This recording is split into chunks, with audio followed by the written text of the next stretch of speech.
So we will be all in Joshua today. So the first thing that we want to look at is, when we look at the book of Joshua, we see a lot of bloodshed, right? And so some people will have an ethical dilemma concerning some people will call it the genocide of the Canaanites.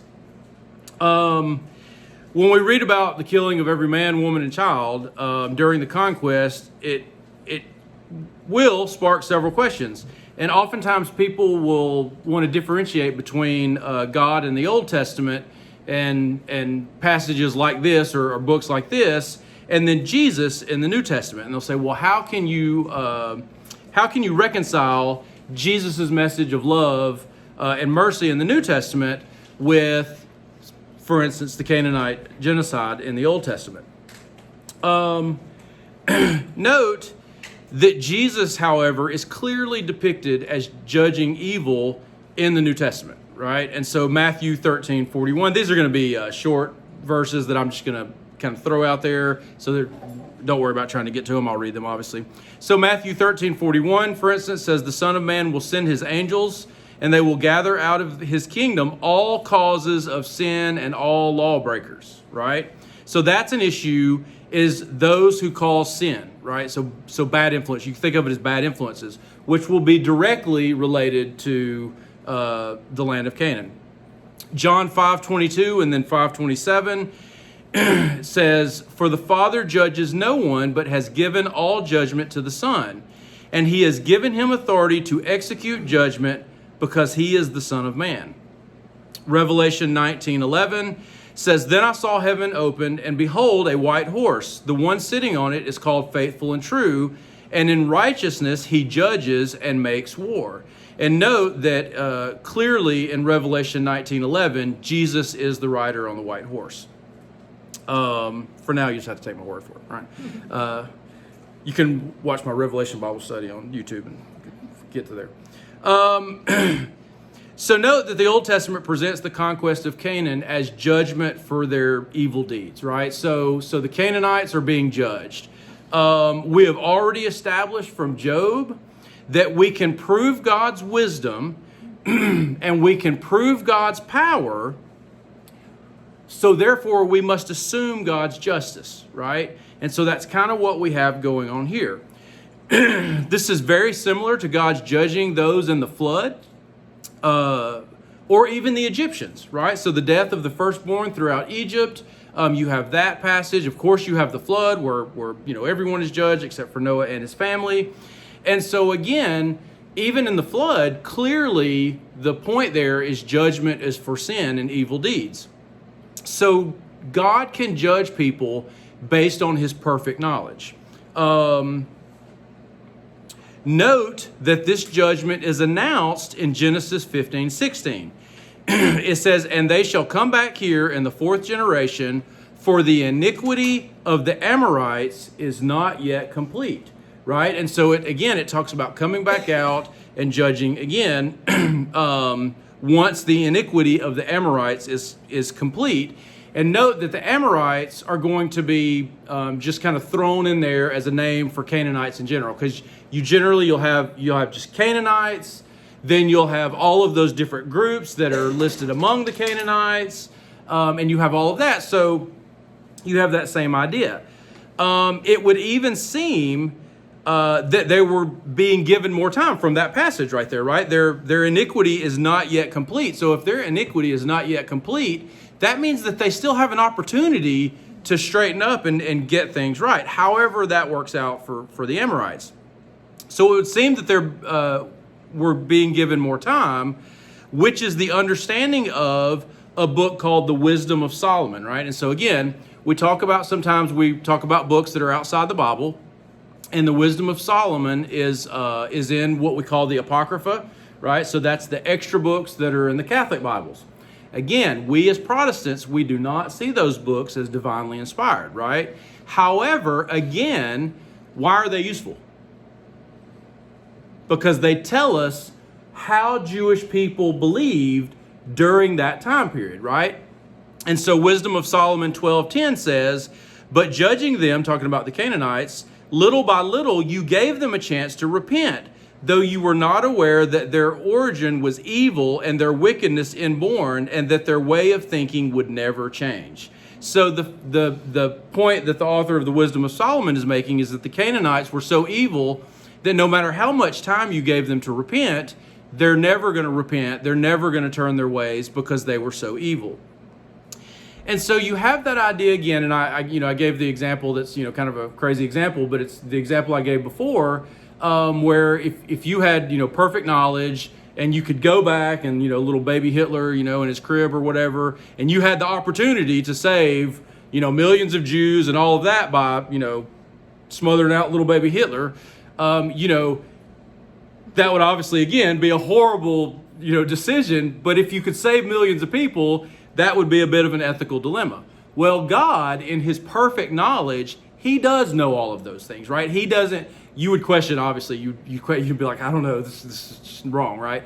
Well, God, in his perfect knowledge, he can make those decisions, right? And so that's kind of the way that I always look at it, is it's just judgment, and other people, obviously, they look at it that way. It is judgment on them for their evil deeds, and potentially even evil deeds that they've not committed yet, right? So it's just the fact that they're completely evil, and they're not going to turn around, and so therefore God can judge them at that point for that, without there being an issue. Now, I'm not going to go into all the other arguments, but there are several arguments that are made concerning the conquest and Canaan and this whole ethical dilemma, which again, let me just say, it's hard. I mean, it is a hard reading, and all of the the death and every man, woman, and child and all of that. I mean, that's a hard deal to read. But there are other explanations for that. Some of them will put you in an issue with the text itself. And so they'll say things like, well, the Israelites misunderstood what God was saying, and so they thought that he said to go and kill every man, woman, and child, or whatever it is. But I mean, the text says that, right? So it clearly says that. And so to try to make arguments based on our, and I don't mean this bad, but based on our feelings and like, well, that just doesn't seem right, and well, I just don't think God would. I mean, we have the text, we have what it says, right? Again, there are arguments. I know John Walton, who, I like John Walton. John Walton has an argument that it's not, and he goes into the Hebrew and all of that, which I'm not going to go into all of that. But he makes the argument that it's not that they're to wipe out the Canaanites themselves, it's that they are to wipe out the culture of the Canaanites. And then they use Rahab as an example, where she comes in and she repents and she follows God, and so therefore she is saved. And so it's the culture that's being wiped out. But again, and they will argue, they'll say, John Walton and his son, they'll say, well, there are clearly a lot of dead people, right? So it's the ones that won't, they get killed and everything. But the point is to wipe out the culture so that you don't have the worshiping of the pagan gods and all of that stuff. But again, it really doesn't seem to say that, right? So you kind of get into a situation where you have to read the text for what it is. We talked about last week or week before last, we talked about there are places that people will debate about in the Bible where it's written as, in figurative language, and, it's possible that you can find parables in the Old Testament and things like that. But again, this is not one of those places. This is written as actual history.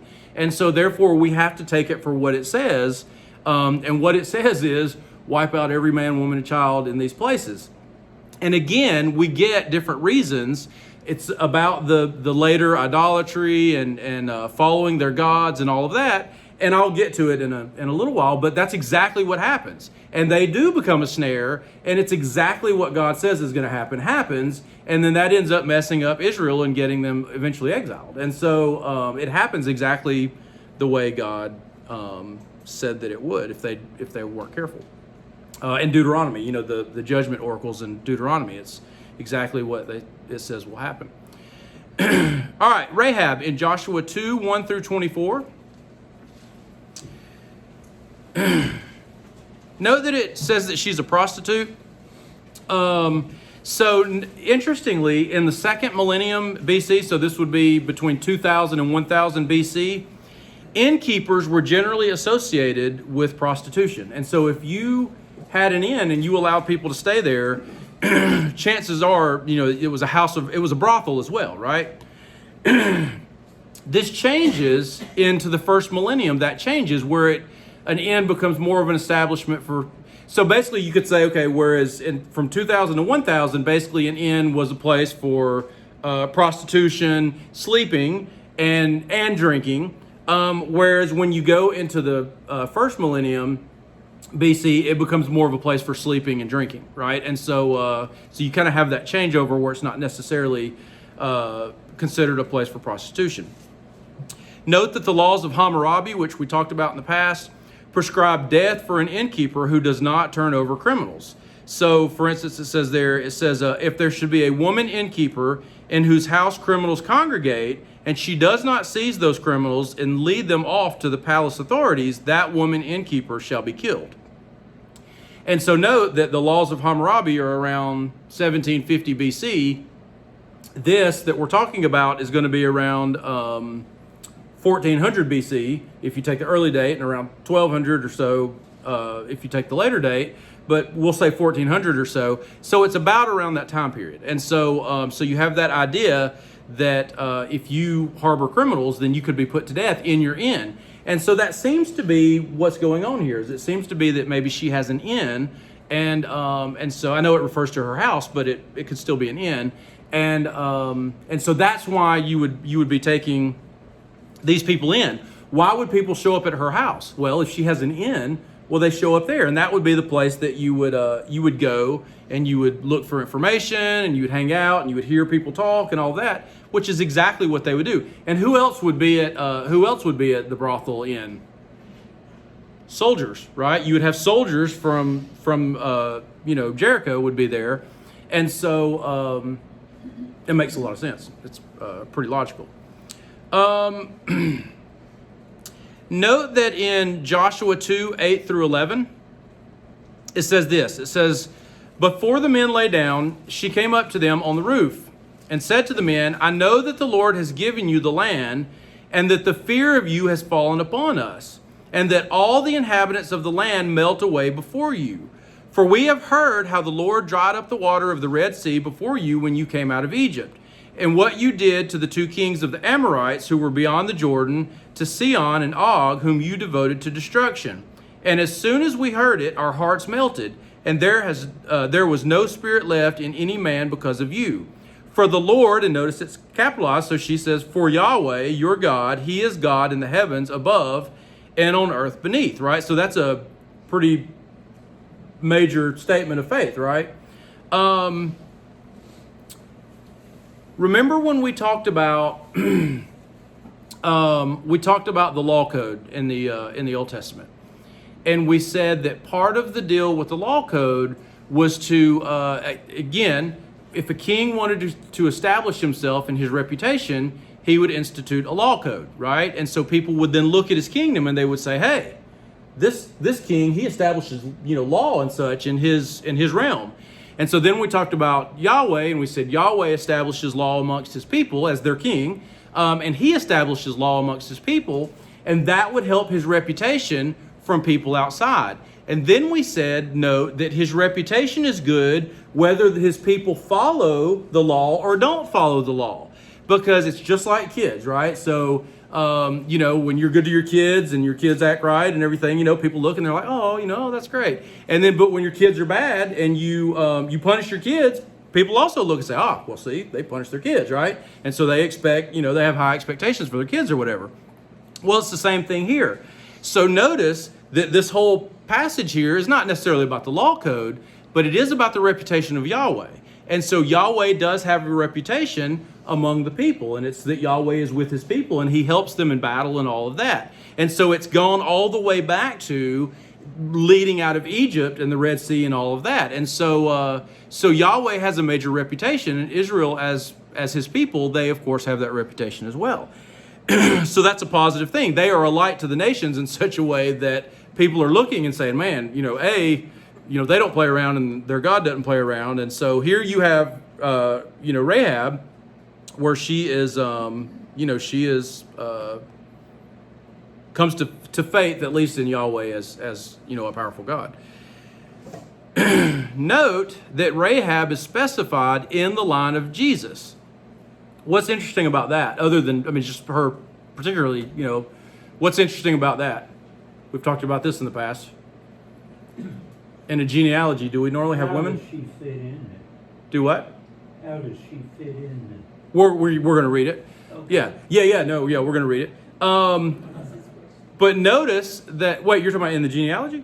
Yeah, we'll read it. But notice that she is a woman, right? And you don't normally have women in genealogies unless they're important, right? Unless it's somebody that you would be familiar with. Generally, we don't have stories about women unless they're doing something special, and then they come up. We talked about Tamar, and it's like, you had the whole Tamar, Amnon, then Absalom, and then, Absalom takes David's kingdom, and that's what starts that whole deal, right? And so when you get Tamar born, you're like, wait a minute, there's a daughter. Why are we hearing about a daughter? Well, because she's important, right? And again, that's just the way they did, right? And the Old Testament did the same thing. The daughters are not mentioned unless they're important. So Matthew 1 through 6, the book of the genealogy of Jesus Christ, the son of David, the son of Abraham. And then it says, Abraham was the father of Isaac, and Isaac the father of Jacob, and Jacob the father of Judah and his brothers, and Judah the father of Perez and Zerah by Tamar. Notice Tamar, boom, there's Tamar. And we know Tamar because it's David's daughter. And Perez the father of Hezron, and Hezron the father of Ram, and Ram the father of Amminadab, and Amminadab the father of Nahshon, and Nahshon the father of Salmon, and Salmon the father of Boaz by Rahab, and Boaz the father of Obed by Ruth, right? So you get Ruth and Rahab right there, and Obed the father of Jesse, right? So we're that close, right? We're that close. And Jesse, the father of David, the king. And David was the father of Solomon by the wife of Uriah. Notice, I don't know if she's mentioned in verse 7, but that's Bathsheba, of course. The wife of Uriah, who David had killed. So note that she is in the lineage of Jesus. And so you have that interesting. So she comes to faith there, at least in Yahweh as powerful God, and then boom, you have her in the line of Jesus.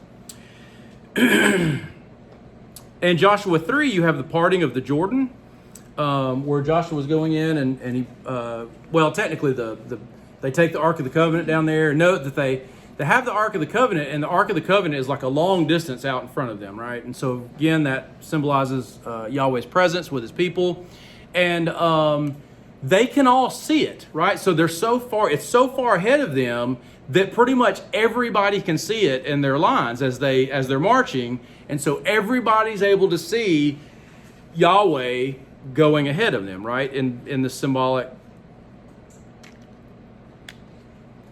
the throne of God, basically.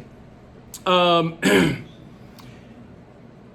note that whereas the parting of the Red Sea was meant as an inspirational act to get the Israelites to follow Yahweh out of Egypt, the parting of the Jordan is intended to get them to enter the land of Canaan, right? And so when you're going into battle, or when we're trying to get out of Egypt and we're afraid of the Egyptians, and then we see the sea parted, well, that's a faith building exercise, right? So it's like, okay, well, that's pretty impressive. So I'm going to keep going, right? It's like, look, let's say you invest $100 and then that money does well. Well, you're going to keep investing, right? But let's say you invest, in a guy, right? There's some guy, a guy, right? But you invest $100 and then the guy loses all your money, right? Well, you're not going to keep investing. You're going to be like, I don't think so, right? And so this is the deal. It's like, okay, we've had the plagues and all of that. That was impressive, right? So now we're at the Red Sea, and then it's like, I don't know, I'm starting to lose faith because they lost faith pretty fast. And so then it's like, boom, the Red Sea, and then it's like, hey, you know what? We're still good. So then they're willing to go and all of that. Same thing. We have the generation after the wilderness wanderings, and it's like, okay, we're going to go defeat all these people that we've already had spies come back and tell us are really scary and big. And so we need a faith building exercise. Okay, so parting of the Jordan, that's impressive, right? So we're like, okay, we feel like we can do this, right?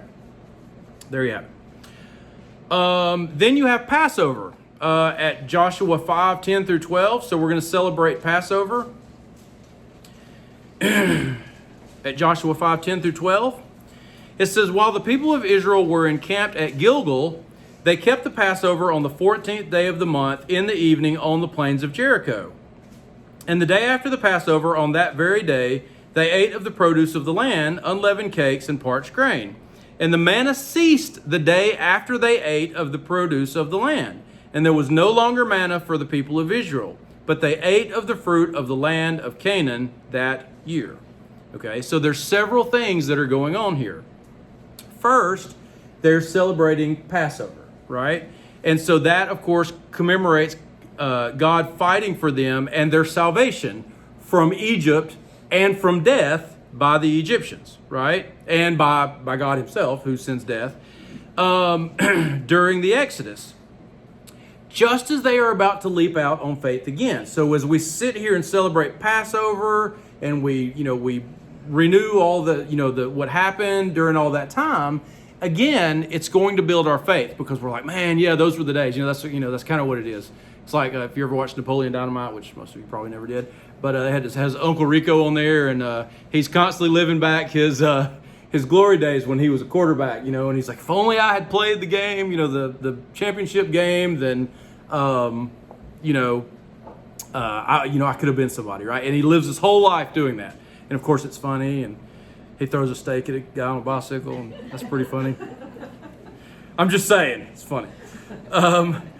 And so this is what they're doing. They're reliving, those days, and it's like, yeah, those were the days, right? Well, here we have those days right ahead of us. We can go into the land of Canaan, and we still have the same God with us, right? That same God is with us right now, and we can go into the land of Canaan, take the land that was promised way back when to Abraham, and, we're almost there, right? We're almost at rest, right? Notice that the manna, which was given to provide for them in the wilderness wanderings, but also during a time when they were not doing right, they were being disobedient, notice that the manna stops. And that's because now we are in the promise. We are right here. Notice it says they're in the plains of Jericho, which is the first place they're going to go, take out. And so they are right here on the cusp of God's promises and getting what God has promised them. So the manna stops, and they're actually eating from the fruit of the land of Canaan, right? So again, you have that. Yeah, okay, I already said that. Did I miss another note? Yeah. All right. So there you have that. Then you have the commander of the Lord's army in Joshua 5:13 through 15. So right after that, it says, when Joshua was by Jericho, he lifted up his eyes and looked, and behold, a man was standing before him with his drawn sword in his hand. And Joshua went to him and said to him, are you for us or for our adversaries, right? So notice he goes and calls him out, right? He just doesn't understand who he's talking to. And he said, no, but I am the commander of the army of Yahweh, right? Because Lord, again, is capitalized, all caps there. And so he names it. He said, no, but I am the commander of the army of Yahweh. Now I have come. And Joshua fell on his face to the earth and worshipped and said to him, what does my Lord say to his servant? Notice Lord there, just for the record, is lowercase. So that's just a sign of respect to say, what does my Lord want? He could say that to an angel. He could say it to the angel of the Lord, whatever. And we're going to talk about that. But that's not necessarily a sign that this is God himself or Yahweh or anything like that. And the commander of the Lord's army said to Joshua, take off your sandals from your feet, for the place where you are standing is holy. And Joshua did so. So note that the divine being does not stop him from worshiping. And then he tells him that he is on holy ground. So it seems to be that this may be Yahweh himself. And I know it says he's the commander of Yahweh's army, but again, he seems to be God. And again, I know people will say, well, it's Jesus, but Jesus is also God, right? So either way, however you look at that, Jesus is still God. And so if in the Old Testament, every time Yahweh shows up, if he looks like Jesus, then I mean, he could look like Jesus, right? But either way, it could potentially be God. Remember when we talked about the angel of the Lord? Normally the angel of the Lord is specified as the angel of the Lord. And remember what I told you, the angel of the Lord in the Old Testament is either Yahweh himself, or it is a divine being who can speak with the authority of Yahweh, because he speaks in the first person, right? And he says, I am going to grant you this, and I am going to do that. And so again, it could go either way. It could be either literally Yahweh, and then you could say, well, then it's Jesus, or however you want to look at that. Either way, it's God. Or some divine being that has the authority of God to speak for him. And so note that you have either, the angel of the Lord or Yahweh, or however you want to look at it, or maybe it's just an angel. But it is funny that Joshua runs up to him and he's like, hey, whose side are you on, right? Like, are we going to fight? And he's like, I'm God. Like, it's like, I don't think you want to be running up on me like that. Even if he's an angel, right? It's the same thing, right? But it does show you that, that Joshua's ready. I mean, he's ready to go. He's not that ready, though.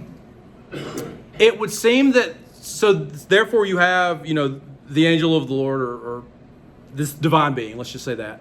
And it seems that the instructions that are then given in 6 about, going around in the different days, and we're not going to go into all that, but, going around Jericho and all of that, it would seem that this meeting is where he gets all of those instructions, right? And so he meets up with the commander of the, army of the Lord, and then he's like, okay, so here's the battle plan, right? This is what you need to do. So he tells him, to do all the marching and the trumpets and all of that.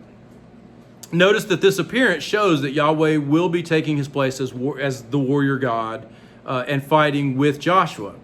But notice again that his fight is in the spiritual realm. And so we've talked about this before on several occasions, but both in the Old Testament and in the New Testament, Paul clearly understands this. We are all right here, right? And we're in the physical world. But yet there is a divine world too that's here with us at the same time, right?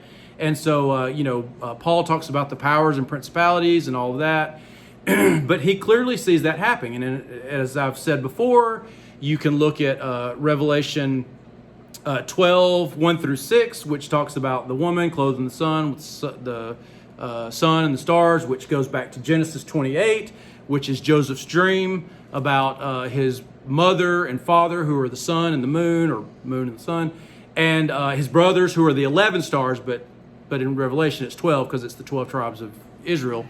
And so the lady is Israel, and then you have the dragon, who is clearly Satan, and all that. You have that story, which is highly symbolic, but it's clearly talking about the birth of Jesus, the Messiah, from Israel, and then him being taken up before Satan can get him and all of that. But then you get to verse 7, and in verse 7, you have the same story, but then it's narrated as a divine realm story, where you have Michael fighting against the angels of Satan, or the fallen angels, if you will.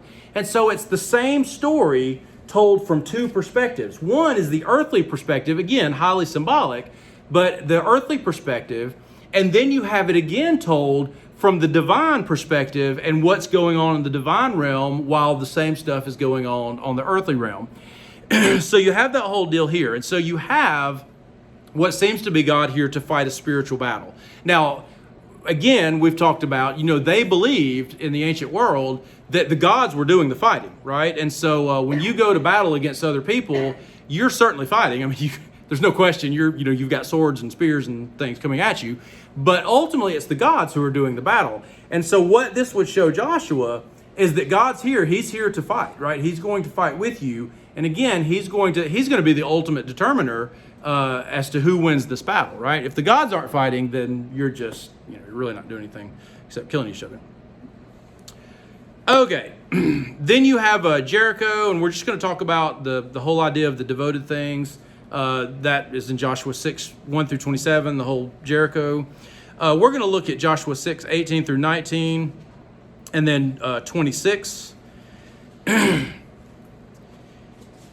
It says, "But you keep yourselves from the things devoted to destruction, lest when you have devoted them, you take any of the devoted things and make the camp of Israel a thing for destruction and bring trouble upon it.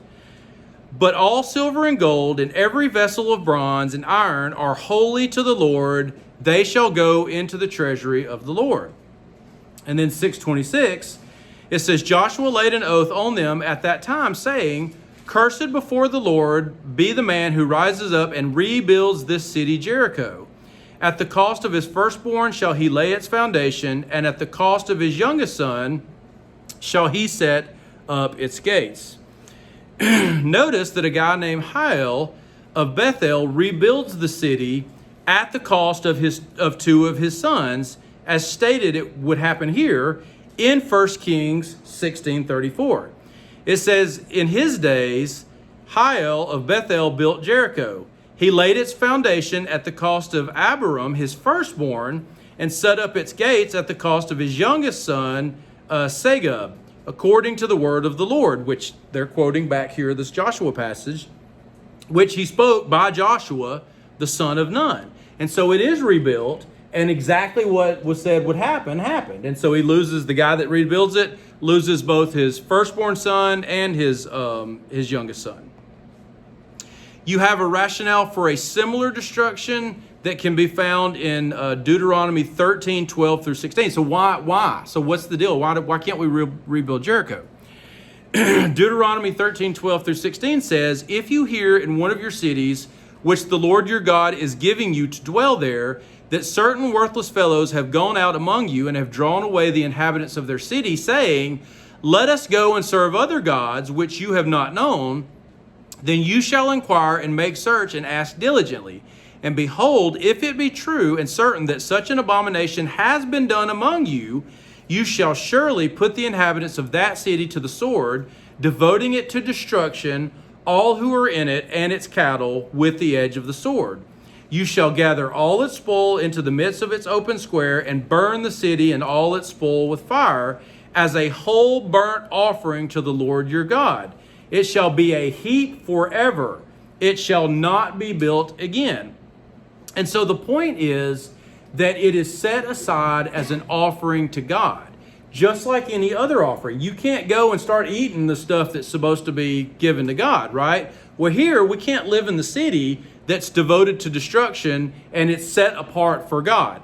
That's the thing. And it seems to have to do again with this whole idea of, eventually we're going to get corrupted and we're going to start worshiping other idols. However all that works out, that seems to be the deal. But it is set apart for the Lord for complete annihilation, and so therefore you have to do that.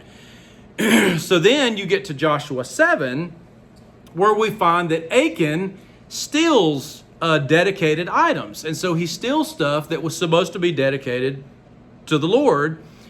And so then, of course, that ends up being bad. These are items that are set apart as an offering for Yahweh, right? In this case, the whole city. By stealing these things, Achan is stealing from God. It would be, well, I say just like, ultimately it'd be like if, we passed around the offering plate and, as it came past, you're just like, oh, thank you. And, you put it in your pocket, right? Well, I'm not going to say that you'll be struck down. Oh, I'm not going to say that you'll be struck down, but, you're hopefully your conscience would at least bother you a little bit. And obviously you will deal with God, right, with that deal. Even if nobody here knew about it, God knows. So he's stealing from God, and he also, again, sets a bad witness before the Israelites, right? And so if we're stealing things that are set apart from God, once we start breaking the rules, right, then it's like it just all goes to hell in a handbasket, right? It's kind of that whole thinking is once we start, playing loose with what God says we need to do, then I can do anything, right? Then I can say, then I'm going to do this other thing that God said not to do. And then this guy's going to be like, oh, well, okay, then we'll do this, right? And so it would become a problem. Notice that he is stoned with rocks, which would be the basic death sentence. But then note that he is also burned, which was for the purging of evil.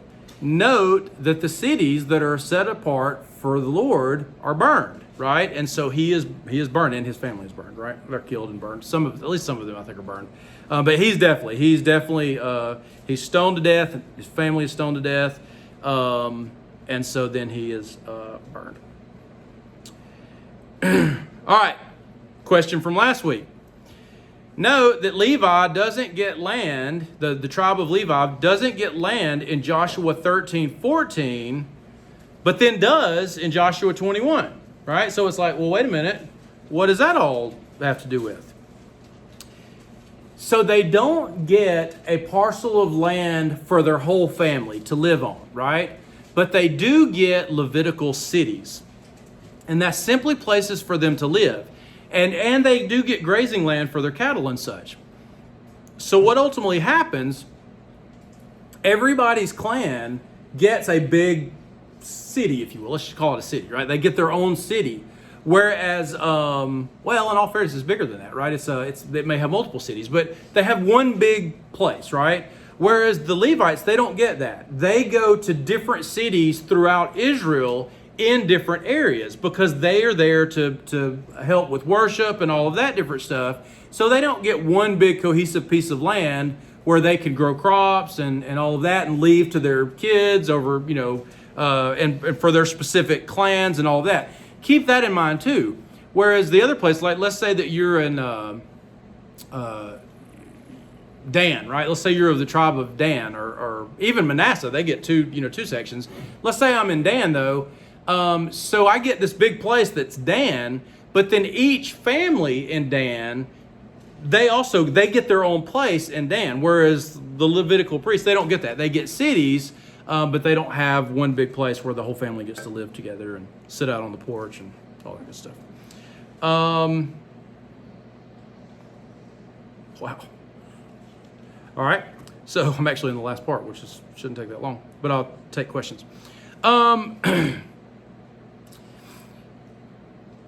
So when we look, for instance, at Joshua 15:63 and 16:9 through 10, we get these little tidbits of information where it says, again, Joshua 15:63, it says, "But the Jebusites, the inhabitants of Jerusalem, the people of Judah could not drive out. So the Jebusites dwell with the people of Judah at Jerusalem to this day." Right? And so that's to this day, of course, is when this book is written down, right? And so this book is going to be written down around the time of King David or even later, right? So it's going to be sometime after King David, okay? And so note that they failed to drive out, the Jebusites are part of the Canaanites, right? And so they failed to drive them out, and so therefore they still live in the land and they stay there all that time. Then you get at Joshua 16:9 through 10, it says, "Together with the towns that were set apart for the people of Ephraim, within the inheritance of the Manassites, all those towns with their villages. However, they did not drive out the Canaanites who lived in Gezer. So the Canaanites have lived in the midst of Ephraim to this day, but have been made to do forced labor," right? So again, you have these little tidbits where you have the Canaanites have not been driven out of the land. Again, that was what they were supposed to do. They were supposed to drive out all of the Canaanites. And why were they supposed to do that?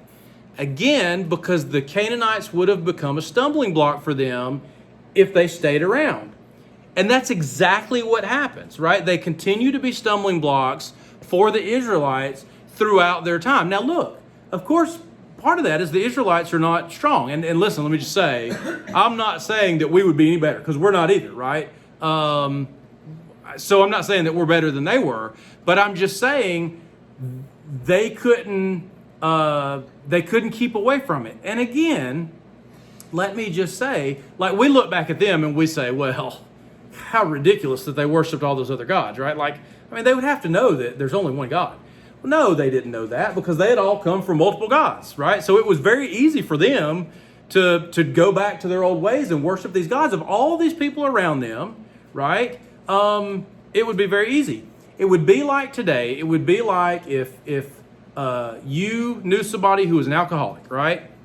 and you just say to them, "Oh God, just stop drinking," right? Just stop drinking. Well, if they could just stop drinking, they wouldn't be an alcoholic, right?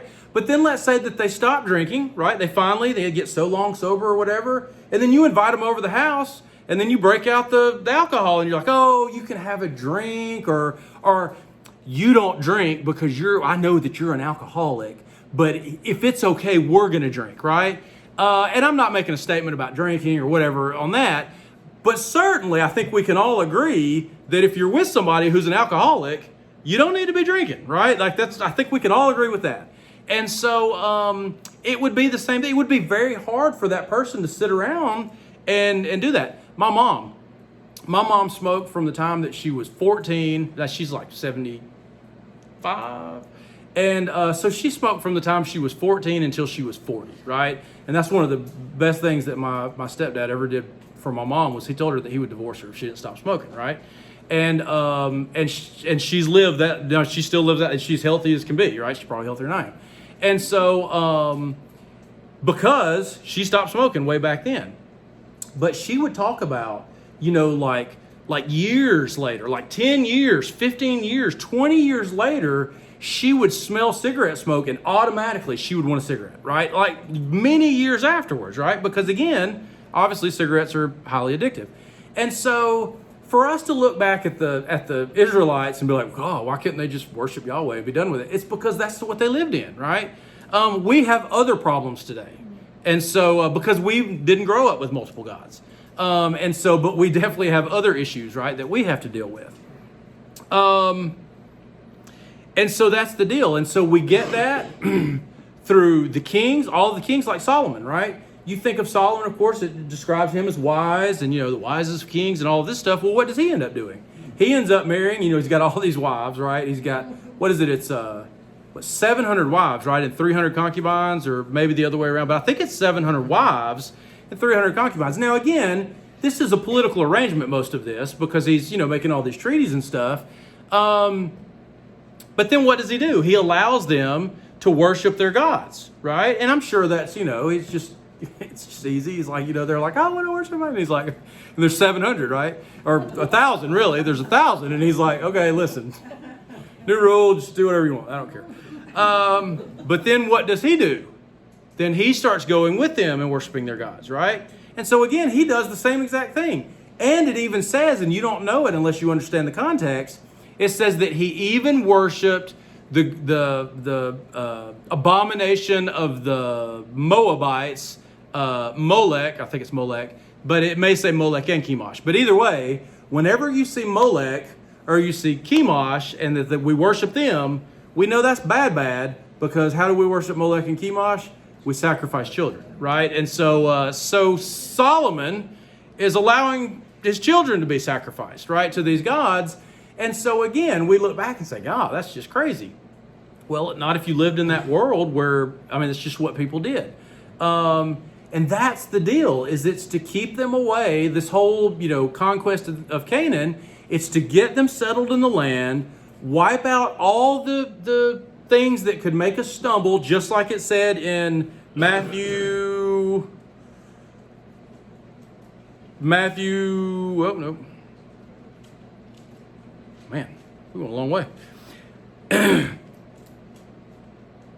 "The Son of Man will send his angels, and they will gather out of his kingdom all causes of sin and all lawbreakers," in Matthew 13:41, right? Well, again, that's the point. That's what we're going to do in the land of Canaan. We're going to take out all the stumbling blocks, right? Because again, God knows they can't take it, right? They can't take it. Again, it would be like sending an alcoholic to work in a liquor store, right? It's like, "Hey, but it's a good job. You'll do fine."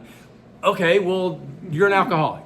Well, when we send the Israelites into the land of Canaan, and we keep all these people here and they all worship these pagan gods, well, we know that they're going to eventually worship pagan gods.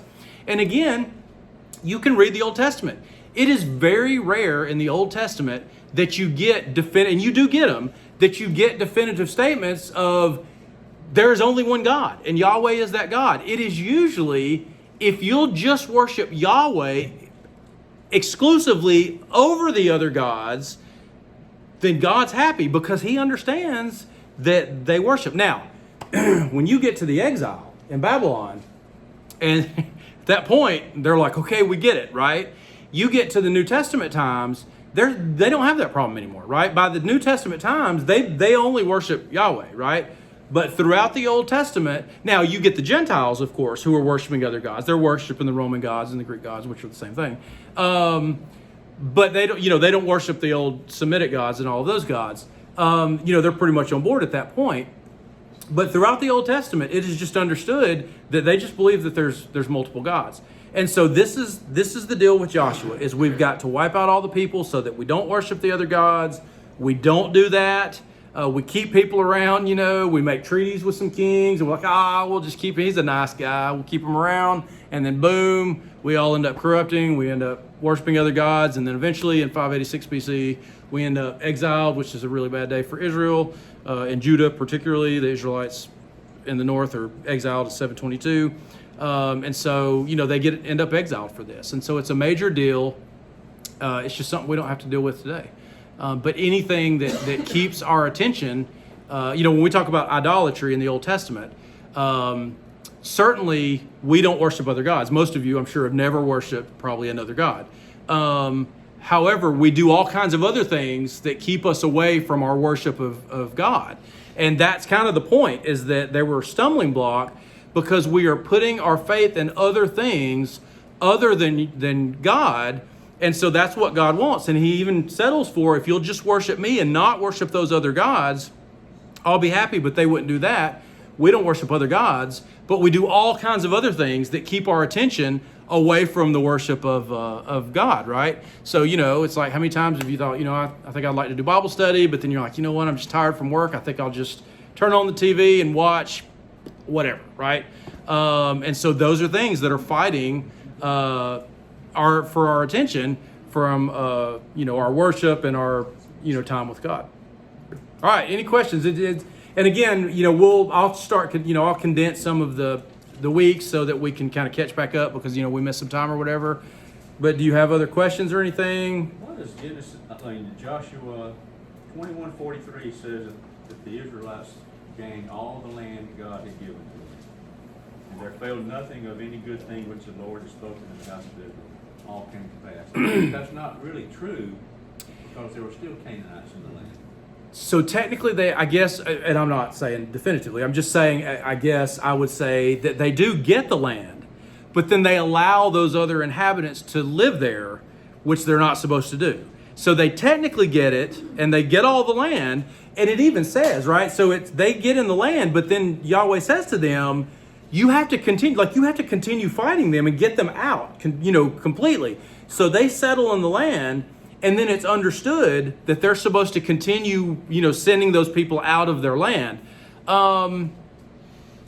Think of it. You could think of it as, when Europeans come over, and I'm not getting into, about the Indians or whatever, whether that was right or whatever. But basically they came over and they took the land, right? But then they're still pushing Indians off, further into, different places or whatever. And so they ultimately kind of have the land, but there's still some work to be done. And I would say that's the same thing there. I would say that it's they get the land, they're settled in the land, they have cities that they're living in, but there's still work to be done. And then they don't do it. That's the thing, is they just don't do it. Thanks for watching, and please feel free to leave a comment or question. And if you found this video helpful, hit like. And if you would like to be notified when new videos are released, hit subscribe and join us next time as we study the Bible in context.